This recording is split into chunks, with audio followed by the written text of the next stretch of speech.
आज के लिए पहला प्रश्न लेते हैं। अनंत प्रतीक्षा ने लिखा है, प्रणाम। आपके जीवन में पहले कई बार मिस्टीरियस अनुभव हुए हैं। आज आप कहते हैं कि ये सब कुछ नहीं है, ये केवल मन की पॉसिबिलिटीज़ हैं। कृपया कुछ कहें कि बात स्पष्ट हो। देखिए, बात तो स्पष्ट है।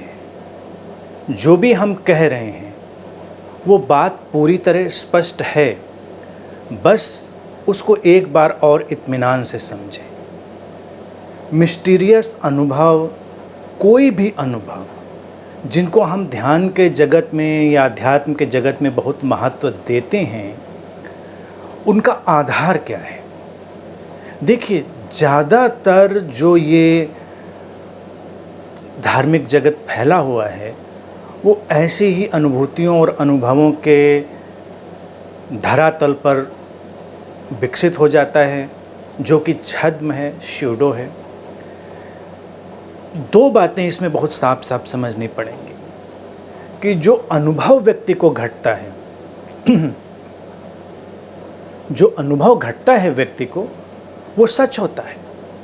अनुभव की सच्चाई में कोई भी परेशानी नहीं है, लेकिन वो अनुभव उसके मानसिक पृष्ठभूमि पर घटता है, उसकी मेंटल पृष्ठभूमि पर, जो मेंटल उसका एक्सपेंशन है या माइंड कहें उसको आधुनिक भाषा में, तो उस अर्थ में अगर देखें तो वो एक माइंड गेम होता है। पूछा है कि अतीत में मेरे साथ भी बहुत सारे मिस्टीरियस अनुभव हुए, मैंने उनकी चर्चा भी करी।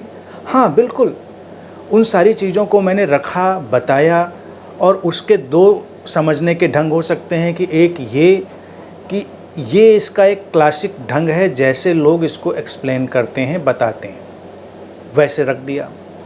लेकिन अगर उसकी वास्तविकता की बात करें, मेरा अनुभव, दुनिया में किसी का भी अनुभव हो, वो माइंड के प्लेन पर है। उसकी वास्तविकता तलाशने जाएंगे, उसकी एक्चुअलिटी तलाशने जाएंगे तो भ्रम में पड़ जाएंगे। जैसे कोई दिखता है, कहीं कोई किसी से बात होती है, कोई आवाज़ सुनाई देती है, कोई मैसेज आता है, कुछ भी इस तरह की तमाम चीज़ें जीवन में होती रही हैं लोगों के, मेरे भी होती रही हैं। तो मैंने उनका बहुत ही निकट से अनुभव किया और निकट से उनका विश्लेषण किया, बिना किसी भावुकता के। तो ये बात बिल्कुल स्पष्ट है कि अनुभव तो सच है, लेकिन वो हमारा माइंड का ही एक क्रिएशन है, उसकी वास्तविकता नहीं है।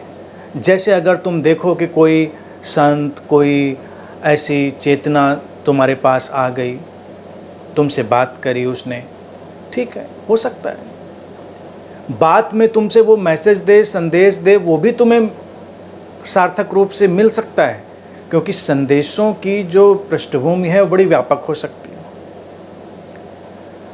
लेकिन अगर तुम सोचो, क्या सचमुच में वो कोई चेतना या कोई वो महात्मा तुम्हारे पास आया था? तो ऐसा नहीं है। वो आया कोई नहीं था, वो तुम्हारे ही मन ने, तुम्हारे ही माइंड ने उसको रचा था। मेरे संदर्भ में कहेंगे तो यही बात मेरे संदर्भ में भी लागू होगी। मैं इसको स्पष्ट रूप से और बड़ी ईमानदारी से और जिम्मेदारी से कहता हूँ।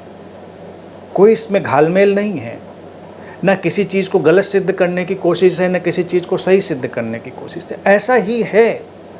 और मैं अगर अपने अनुभवों को उस कैटेगरी में डालूँगा तो तुम यकीन मानो, दुनिया में कितनी भी किताबें लिखी हों, कितने भी महान लोग रहे हों, उन्होंने कोई भी बात करी हो, बात वही होगी, experiences happening on the mind plane, वो मन की पृष्ठभूमि पर।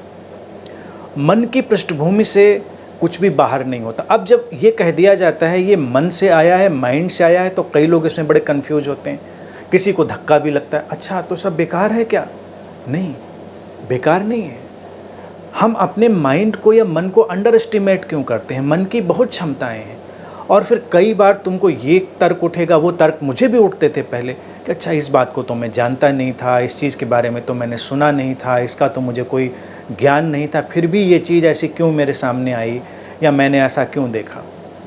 तो धीरे धीरे जब मैंने उसको बहुत ही ठीक से गौर से देखा अतीत में, तो ये चीज़ बिल्कुल साफ हुई कि मन की जो रिकॉर्ड करने की, इनकोड करने की क्षमता है वो बहुत व्यापक है। कब मन किन किन चीज़ों को कैसे कैसे, कहाँ कहाँ से, किन किन सोर्सेस से रिकॉर्ड कर लेता है हम नहीं जानते, लेकिन उनकी रिकॉर्डिंग के बाद उनकी सिंथेसिस करके उनको जोड़कर फिर वो कोई ऐसा दृश्य पैदा करता है। तो इसलिए इस बात में जो स्पष्टता मांगी, मैंने इन विषयों पे बार बार बोला है। तमाम विषय ऐसे हैं जो बार बार आते हैं, क्योंकि बार बार लोगों का मन नहीं मानता। उनको अगर लगता है कि ऐसी घटना घटी तो वो उसको रियल समझना चाहते हैं, वास्तविक समझना चाहते हैं, लेकिन वास्तविक नहीं है। लेकिन क्या है उनमें? क्या कोई सार है उनमें? क्या कोई महत्व की चीज़ है? अगर कोई महत्व की चीज़ तुम्हारे लिए आ रही है, तुम उसको ग्रहण कर सकते हो तो बेशक है, और अगर वो महत्व की चीज़ तुम्हारे लिए नहीं आ रही है तो उसका फिर कोई मतलब नहीं है, जाने दो, उसको छोड़ दो। सपनों का जगत भी ऐसा है, और सपनों के अलावा जो दूसरा जगत हम बोलते हैं विजन्स का या ध्यान में होने वाली अनुभूति, वो भी जगत ऐसा ही है। दोनों में कोई अंतर नहीं है। तमाम लोग इसी गफलत में बहुत परेशान हो जाते हैं और कई तरह के जो मानसिक विभ्रम हैं या हेलुसिनेशन हैं या कह लें कि जो सिंड्रोम है उनके शिकार हो जाते हैं। तुम किसी के प्रेम में हो, मान लीजिए तुम किसी गुरु के प्रेम में हो, गुरु ने शरीर छोड़ दिया, तुमको लगेगा कि वो आ गए, उन्होंने बात करी। कई लोगों को अपने प्रियजनों के बारे में ऐसा लगता है, वो देखते हैं। लेकिन तुम कई बार प्रश्न पूछो अपने आप से कि ये देखना अगर सचमुच में वास्तविक हो तो इसकी कुछ वास्तविकता आगे चलनी चाहिए। कुछ जो संवाद है उसका एक सिला होना चाहिए, वो कहीं नहीं होगा। वो बस जैसे अचानक कहीं से तुम्हारे सामने चीज़ें घटेंगी और खो जाएंगी। तुम उनको नियंत्रित नहीं कर सकते। उनका रिपीटिशन हो सकता है लेकिन नियंत्रण नहीं हो सकता, क्योंकि नियंत्रण का मतलब होगा वो एक कंटिन्यूअस सस्टेन्ड प्रोसेस में आ रही हैं, एक लगातार उस प्रक्रिया में आ रही हैं, जो कि नहीं होगा, क्योंकि वो मन की ही रचना होगी। कितनी भी लुभावनी क्यों ना हो, वो वैसी ही होती है।